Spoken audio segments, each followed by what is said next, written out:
Hello friends, మనం ఇప్పుడు నెల్లూరు జిల్లాలో ఉన్న వేదగిరి నరసింహస్వామి కొండ ఆలయం గురించి మనము ఇప్పుడు తెలుసుకుందాం.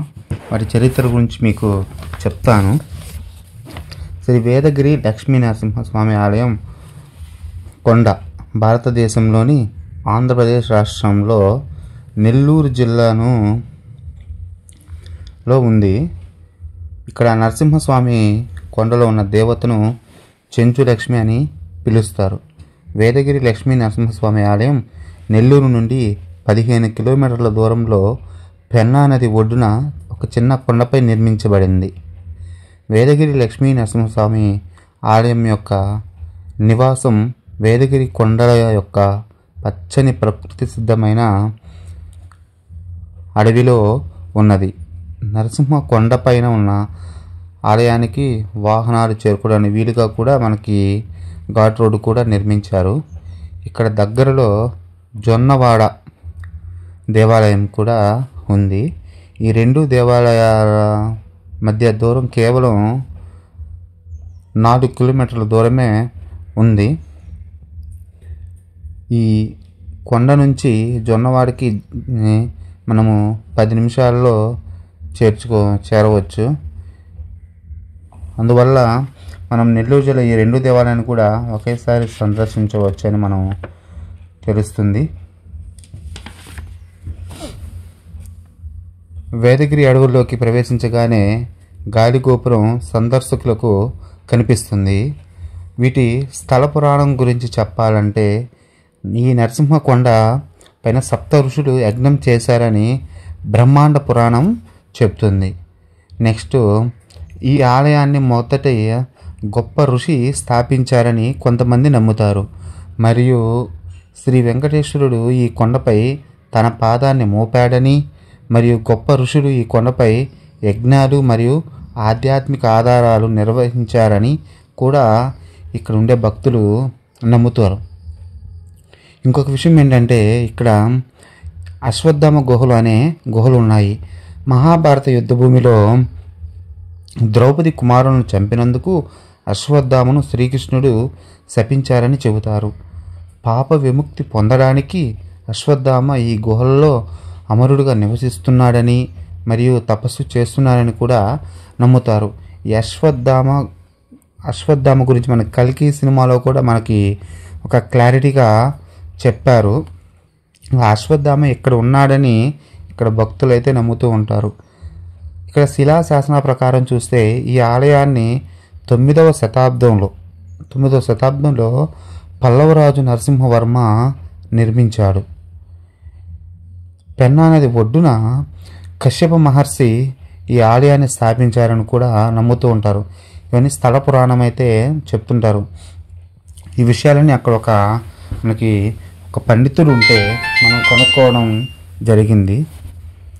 మరియు వేద గ్రంథం బ్రహ్మ పురాణం ప్రకారం 7 ఋషులు అంటే సప్త ఋషులు నరసింహ కొండపై యజ్ఞం చేశారని కూడా వెల్లడిస్తూ ఉంది. ఈ నరసింహ కొండ చాలా చాలా ప్రత్యేకంగా చాలా ఇదిగా ఉంటుంది. ఒకసారి ఖచ్చితంగా మనము సందర్శించాల్సిన ప్రదేశం. ఖచ్చితంగా సందర్శించండి. వేదగిరి ఆలయ గోడలపై నిర్మించిన పురాతన శాసనాల ప్రకారం ఈ ఆలయాన్ని మొదట పల్లవరాజు నరసింహవర్మ 9వ శతాబ్దంలో నిర్మించాడంట. నరసింహ కొండలలో 7 పవిత్ర కోనేరులు ఉన్నాయి. ఆ 7 కోనేరులు కూడా మీరు వీడియోలో ఖచ్చితంగా నేను చూపిస్తాను, చూడండి. వీటిని నరసింహ కొండపై మండపాలతో నిర్మించారు. ఈ 7 కొండలు కూడా మనము రిటర్న్ వచ్చే దారిలో ఈ 7 కోనేరు మండపం కూడా మనం చూడొచ్చు. చాలా సుదూర కాలంలో పర్వతాలకు కూడా రెక్కలు ఉండేవంట. అవి ఒక ప్రదేశం నుండి మరొక ప్రదేశానికి స్వేచ్ఛగా ప్రయాణించేవి. ఇక్కడ గాలి గోపురం కూడా చూడండి ఎంత బాగుందో. వెనక పచ్చని ప్రకృతి అందాల సౌందర్యాలు మనకి కనువిందు చేస్తూ ఉంటాయి. ఖచ్చితంగా ఈ ఆలయం ఖచ్చితంగా మీరు సందర్శించండి. ఇంకొక విషయం ఏంటంటే ఇక్కడ పర్వతాలకు అప్పట్లో రెక్కలు ఉండేవని చెప్తూ ఉంటారు కదా. మలయగిరి పర్వతం కన్యాకుమారి నుండి మలయగిరి పర్వతం కన్యాకుమారి నుండి హిమాలయాలకు ప్రయాణిస్తున్నప్పుడు దాని 4 రెక్కలు భూమి మీద వేరువేరు ప్రదేశాల్లో పడ్డాయి. వేరువేరు ప్రదేశాల్లో పడ్డాయని మనకి పురాతన గ్రంథాలు చెప్తుంటాయి. వాటిల్లో ఆ ప్రదేశాలని మనము వేదగిరి, యాదగిరి, మంగళగిరి మరియు నందగిరి అనే ప్రదేశాల్లో ఆ మలయగిరి పర్వతం పడింది. ఈ 4 రెక్కలు భవిష్యత్తులో ప్రార్థనా స్థలకు రూపాంతరం చెందుతాయని కూడా అప్పట్లో మనకి చెప్పారు. వాటిలో వేదగిరి, యాదగిరి, మంగళగిరి మరియు నందగిరి మనకి 4 ప్రదేశాలు కూడా ఇప్పుడు మనకి తెలుసు కూడా. ఈ ఆలయం వచ్చేసి ఉదయం 6 గంటల నుండి రాత్రి 8 గంటల వరకు మనకి ఈ ఆలయం తెరిచే ఉంటుంది. ఘాట్ రోడ్ మార్గంలో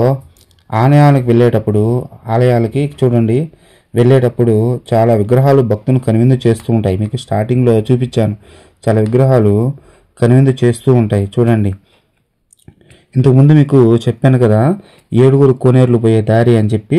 ఇదిగోండి 7 కోనేరు పోయే దారి ఇక్కడ ఉంది చూడండి. ఇక్కడ నుంచి జస్ట్ ఒక 200 మీటర్స్లో 7 కోనేరు దారి మనం చూడొచ్చు. ఖచ్చితంగా మీకు చూడండి క్లారిటీ చూపిస్తాను. 23 అడుగుల లోతులో ఉన్నాయి కాబట్టి ఇక్కడ ప్రమాద హెచ్చరికలు ఉంటాయి. మనం ఖచ్చితంగా దీన్ని దిగకూడదు. ఇప్పుడు ఏంటంటే వాటర్ లెవెల్ కొంచెం తగ్గుంది. వర్షాకాలంలో ఈక్వల్గా వాటర్ 23 అడుగుల ఎత్తులో మనకి వాటర్ వస్తాయి కాబట్టి 7 కోనేరులు కనిపిస్తుంటాయి. ఇక్కడ చూడండి చుట్టూ కంచి ఉంటుంది, అంటే ఎవరు దిగకుండా మనకి చాలా జాగ్రత్తగా ఇక్కడ ఫెన్షన్ వేసేస్తున్నారు. 7 మండపాలు మనకి వేదగిరి మండపాలు మాదిరిగానే ఇక్కడ ఉంటాయి. ఖచ్చితంగా చాలా నిర్మానుషంగా పచ్చని ప్రకృతి ఆనందాలు ఇక్కడ మనకి కనువిందు చేస్తూ ఉంటాయి. ఖచ్చితంగా చూడండి ఖచ్చితంగా చూడండి. వేదగిరి నరసింహస్వామి ఆలయం నెల్లూరు నుంచి 15 కిలోమీటర్లు ఉంటుంది. పక్కనే జొన్నవాడ క్షేత్రం కూడా, కామాక్షి అమ్మవారు కూడా ఉంటారు. ఈ 2 దేవాలయాన్ని మీరు ఖచ్చితంగా సందర్శించండి. Thank you friends, thank you.